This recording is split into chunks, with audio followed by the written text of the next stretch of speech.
All right, I hope you had a good anchoring grade. Now let's begin to the next few principles.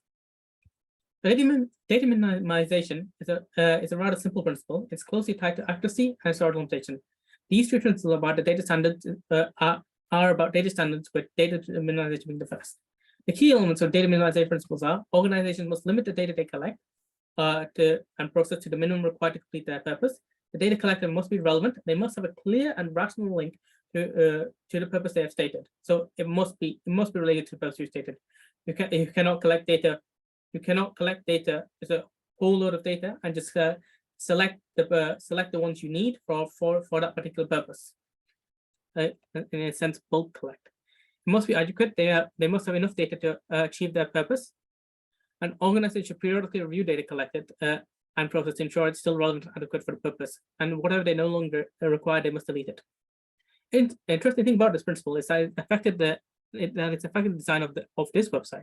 The original design of this website was that students enroll into modules, then they could access the content of the website, then they could subsequently take the quiz to test their knowledge. Then once they have completed a module and the quiz is associated with them, there would be a message saying module completed on the dashboard, something similar to Code Academy. But as the purpose of the website is to inform individuals about data collection, only unnecessary data of the individuals of which individuals completed which modules or what score they got will go against this principle. Though there's a login system, it does not require any email or any personal data. It does ask for a username, but it should not be personal data as long as the individual chooses a secure one. I'd also like to get rid of the login system altogether to comply with this principle. But seeing as this is a decision project, some technical skills need to be shown. So recording opinion. So this is an interesting one. So if you're going to organization records the opinion of an individual which is controversial, or the individual disagrees with the opinion, or is not considered whether that information is or the information on the opinion is important, it's not automatically inadequate. It's very important. Organization could subsequently have sensitive information about you if you're against sensitive information in the answer, even if the answer is nothing to do with the questions. But for a good example of this, but for opinion to be adequate, the organization must make it clear that information is an opinion, not a fact, which they should also provide enough context so that people can interpret it accurately. For example, I could ask, what are your thoughts on Pikachu? Someone may answer, I think Pikachus are the scourge of the earth, and I've hunted them. This may be a controversial opinion, maybe an opinion the individual later agrees with after he stated it, and it may be important in a country where hunting Pikachu is illegal. But for the information provided is still adequate if I state that it's an opinion and not a fact, and give full context to the opinion.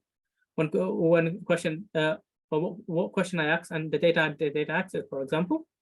So this is extremely significant because they could still hold that sensitive information. You might not think it's sensitive, but it might be. It's not personal data, but it might be sensitive in a country where hunting Pikachu is illegal. And remember, all companies are legally obligated to give governments your information if there's a legal obligation for them to do so. All right, accuracy is the second of three principles about data standards. The key elements of the accuracy principles are organizations must take reasonable steps to ensure personal data is accurate and not misleading. As a general rule, data must be up to date. And if organizations discover that personal data is not accurate or misleading, or is not accurate or it is misleading, organizations must rectify personal data, collect and remove it as soon as feasible. Let's discuss accuracy. So accuracy just means that data should be correct. But what you use today for may affect accuracy. For example, if personal data has changed, i.e. living address, this does not automatically mean the data collected is inaccurate. Besides, because you could be collecting data for historical record, but you must clearly state that that data collected is for historical record. Mistakes. Recording mistakes. So recording mistakes must be documented by organizations in order to actually portray the sequence of events. How organizations must ensure that when they report errors, they do not mislead individuals about the reality of the situation. As a result, organizations must keep a detailed record of where and when the error occurred.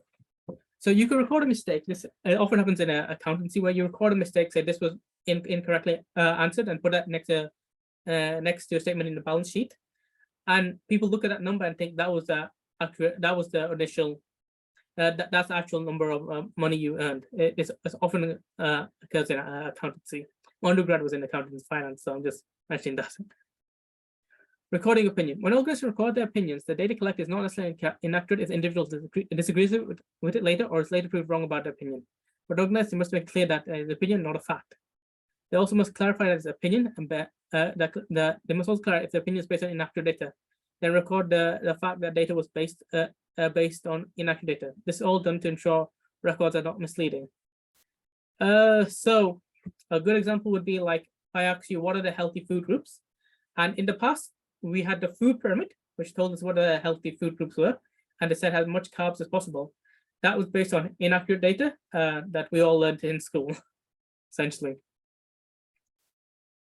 All right. Should personal data be up to date? If organizations are using data for current purposes, organizations must keep it up to date.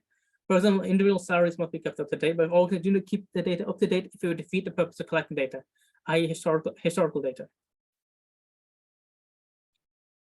Now, storage limitation. This is the third of the treatments of data standards. The key elements of storage limitation are: organizations must retain personal information longer than necessary to fill their data purposes. Organizations must be able to justify how long they retain the individual personal data.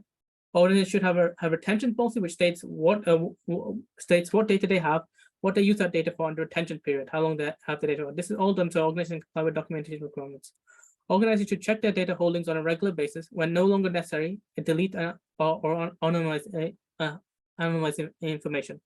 Alternatively, if it's difficult to remove all the data, they must make sure it's useless. So when decision making data useless, essentially means data is anonymized or distorted in such a way that that distorted or changed so no one can repair it to find things about you. So a good example of this would be if you have a paper containing personal data about someone, I could just black out all the ink, so you can't. So it's beyond recognizable, even if that's the case, and nobody can use that. And after that, I could shred it, so reasonably nobody could get to that in this example for paper storage, but this will also be an example for digital storage, and they will do a similar thing to that in a digital capacity, essentially. Organizations can keep data indefinitely if they retain it for archiving for public interest purposes, for historical purposes, and scientific creation, or statistical purposes.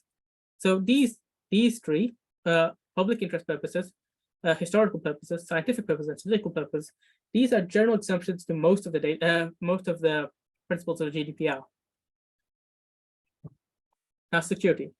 Security is the fundamental principle of the GDPR. Security is a whole course in itself, but for our purpose, I'll skip the technical side, i.e. encryption, risk analysis, and other security protocols. Essentially, organizations must have reasonable protections to prevent personal data to prevent personal data that they retain or have access to from being compromised. This is not just electronically, but also physically. But within that sensitive information on paper, so the security protocols. So if organizations secure sensitive information on paper, there should be a locking key in place that only a set of people can access. The security rules and organizations must ensure that only people you've given permission to, can change, disclose, or delete the data. They can delete the data, can do so. The information is still usable and accessible. So if it's unintentionally lost or changed or destroyed, you should be able to recover it and save the people involved from any harm or suffering. So the data should be accessible to people who have it, and it should not be an identity loss. If I spent years building up my credit score, and then people have access to it, and then it's lost, and then I can't get a mortgage in the house, that causes me harm. So for okay, before moving on accountability in governments, I want to mention a few things. For example, in this website, as per the recommendations of GDPR, all passwords are stored in this website using Argon2, then bcrypt, which is slow algorithm. After that is PDFQ if they do not work. These are all hashing algorithms which will protect your data, which will work very well to protect your data. One significant flaw in the GDPR is that it does not define what security measures are that should be in place. Rather, it states strict levels appropriate. It's understandable that different data require different levels of protection. But as shown before, the GDPR leaves a lot of the discretion of the organization. So it's essentially up to them how much data they protect. And this is very hard for you to find out what their security protocols are, because of course they don't want people to know them so they can exploit them. And this makes it hard to know when your security has been breached. But luckily, because of the GDPR, when your data is breached, companies have to tell you. Before, they don't have to tell you. So this is one benefit of the GDPR. GDPR, but you cannot know what security measures are in place. You're not compliant to know what security measures are in place. They'll give you general information on security measures in place, but not detailed. So the principle of security is very technical. It's more to do with how organizations store and protect data. This is not something that having knowledge on will inform you about a lot about data collection in itself. Many other GDPR courses will have a huge emphasis on this, as they create a course which is in the interest of the organization rather than this which is in the interest of the individuals whose data is being collected. This also closely collected the cybersecurity awareness courses, which are very common for this as well.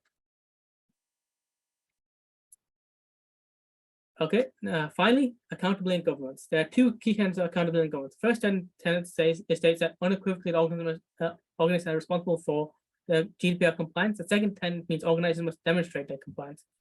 This essentially means they must show how they've gone through each of these principles, document how they're complying with each of these principles, and they are solely responsible for this. So they must document it themselves. Again, our documentation is more to do with a company's compliance rather than what you can do to protect yourself.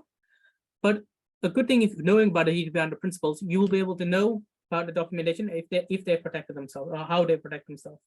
If before GDPR, they have no obligation to tell you how they've protected your data, how they're complying with the GDPR. This is very important, very significant.